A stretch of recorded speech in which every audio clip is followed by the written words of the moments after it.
ఇదిగో నీవు గర్భము ధరించి కుమారుణ్ణి కని ఆయనకు యేసు అని పేరు పెట్టదవు. ఆయన గొప్పవాడై సర్వోన్నతుని కుమారుడు అనబడును. నేను పురుషుని ఎరుగను కదా, ఇది ఎలా జరుగును? పరిశుద్ధాత్మ నీ మీదకు వచ్చును, సర్వోన్నతిని శక్తి నిన్ను కమ్ముకొనెను గనుక పుట్టబోవు శిశువు పరిశుద్ధాత్ముడై దేవుని కుమారుడు అనబడను.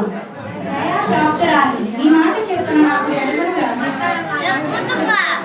మరియు నీ బంధువురాలైన ఎలిజబెత్ కూడా తన వృద్ధాప్యం నందు ఒక కుమారుణ్ణి కనెను. గొడ్రాలు